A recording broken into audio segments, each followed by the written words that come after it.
Hi, today I want to talk to you about the Pampered Chef Deluxe Quick Cooker. And I kid you not, it is my favorite appliance to have in the kitchen. And you can take anything else away, but you're not going to get my quick cooker. I am in love with this thing, and it has absolutely changed the way I make weekday meals. For one, you can do everything right here in the pot. So today I'm going to show you how to make a one-pot meal with your protein, your rice, and vegetables all at the same time. So it's a game changer. And what we need for this recipe is a 1/4 cup of tamari or soy sauce. I use a gluten-free tamari.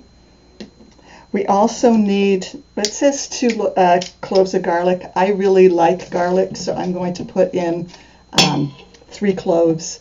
We're garlic lovers.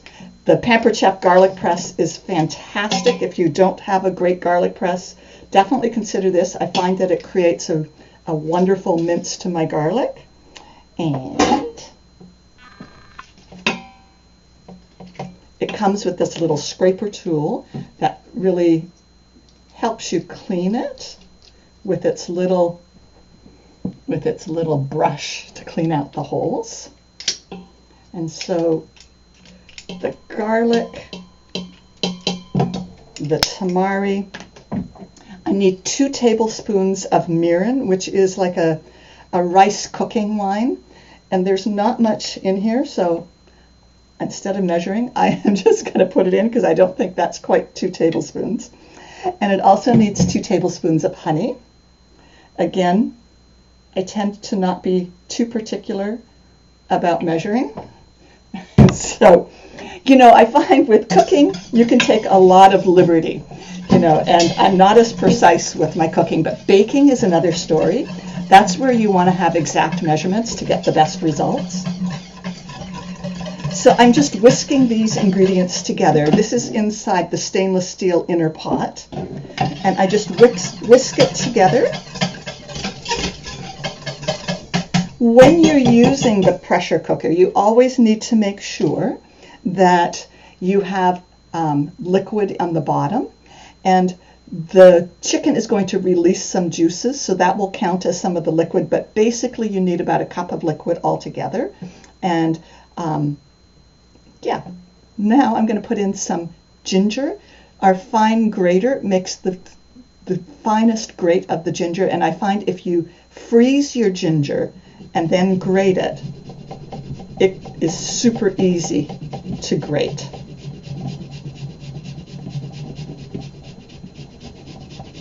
And they say about 1 inch of ginger. Now, ginger comes in different thicknesses, so I'm going to do about that much. I don't know if you can see how fine that is, but it's a really nice way of making the ginger.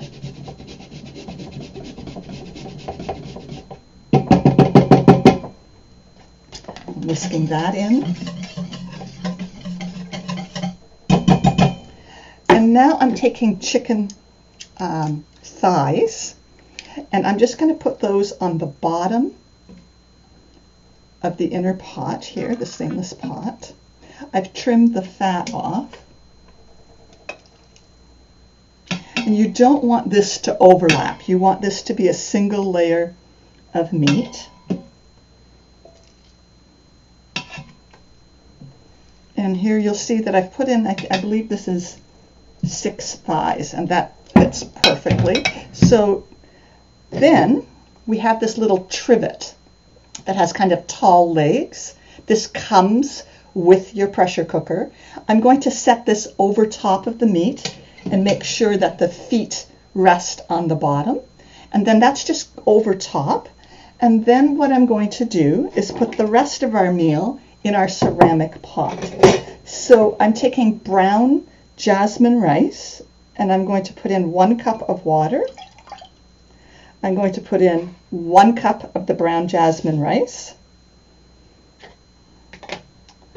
And I'm going to stir that around. And then I'm going to put in some frozen mixed vegetables, because I find that they work really well in the pressure cooker. And then I have my grain, my protein, and my vegetables all together. Now at this point, if you weren't having a seasoned sauce of any kind, you could put other seasonings in with the rice and the vegetables, but because we're going to have that really nice teriyaki sauce, I'm not going to add anything to this. Then what I want to put on is this silicone lid over top of this ceramic bowl. Okay. And then we have this cradle. And if I put the ceramic bowl in the crater, it will allow me to easily put this in here, fold those handles down, and now everything is inside and it's all going to cook at the very same time.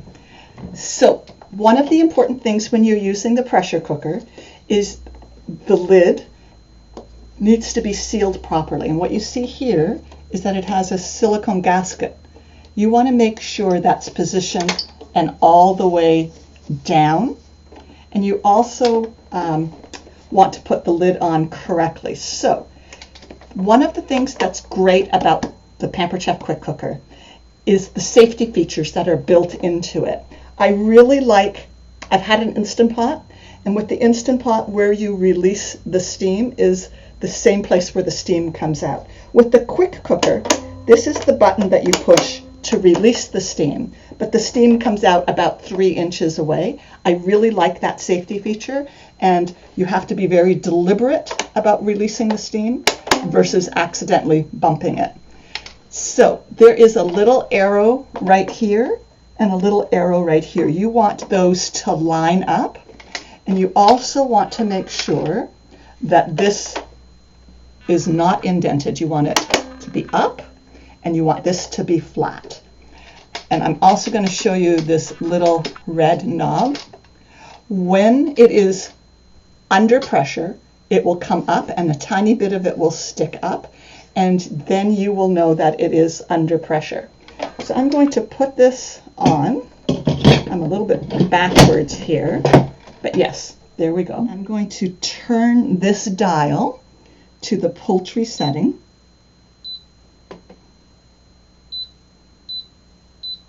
Okay, I don't know if you can see that little blue light here, but the blue light will indicate where, what setting you have it on.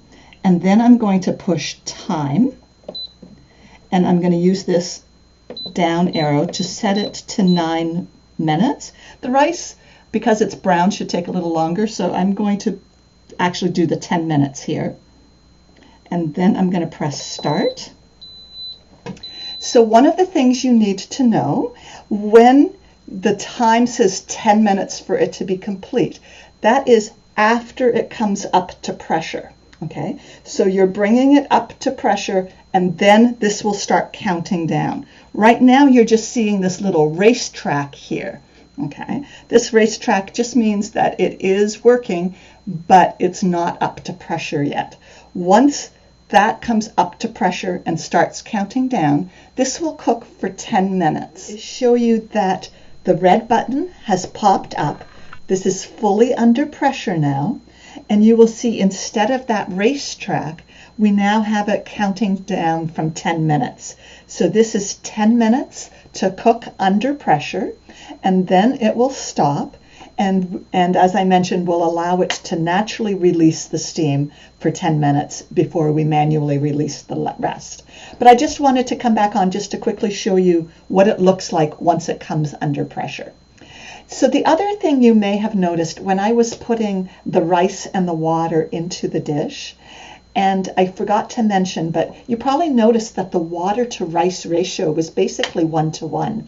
And normally when you're cooking a whole grain rice in like a rice cooker that's not a pressure cooker, you would almost double, or you would double the water volume to the rice, to the grain. But because this is under pressure and you're not losing any of that liquid, it's all going into the rice. You end up using less water to grain ratio. And that's a really important thing to remember when you're using this to cook your brown rice or white rice or whatever it is you're cooking. The water to grain ratio is much less than in a regular stovetop or rice cooker cooking. There, you hear the beep, beep, beep. That means it's finished cooking. After it's finished cooking the amount of time that you've specified, it'll keep everything on a warm setting until you're ready to serve it. And it says warming here. I don't think you can see that. The timer will start going up for how long it's been on the warm setting. Because I want this to just naturally release its pressure, I'm going to press stop, which is the cancel button here. Okay. And then I can just turn this off, and I'm going to give it 10 minutes for the pressure to come down. I've released the last bit of it manually, and now it's time to open up and see what our meal looks like. So I just twist the lid. Now that the pressure is down, I can open the lid.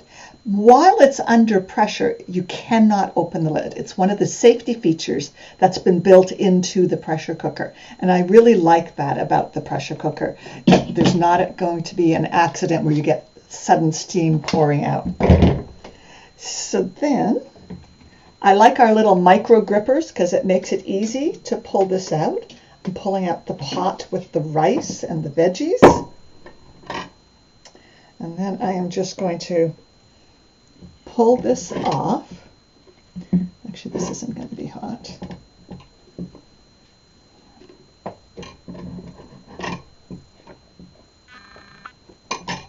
Good, and I'm just going to stir the rice and the veggies together.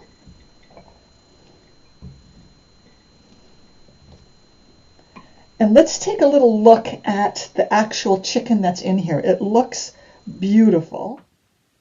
So you will see that the chicken has released a lot of its liquid. There's a lot of teriyaki sauce mixed in with the chicken juices, mixed in with the other ingredients that I've put in there. It looks beautiful. Isn't that beautiful? So now I'm going to serve up our meal. We're going to take some of this beautiful rice.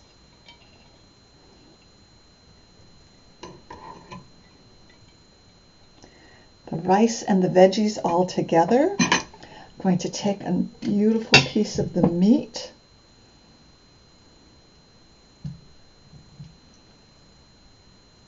And then I really want some of that teriyaki juice because it is yummy and delicious. And I'm just going to pour that over the rice. Remember, I didn't add any seasoning to the rice itself and the veggies. The teriyaki sauce does all that for me. Now a little spilled on the side, but it gives you a good idea of what this looks like. And there we have such a beautiful meal, all done in one pot. Did not have to, dirty multiple pots to make this meal. The rice, the veggies, the meat, all at once. I hope that you enjoyed seeing how you can do a one-pot meal. Like I said, you can do desserts, yogurt, you can proof your bread. I love this, and I hope that you fall in love with it too.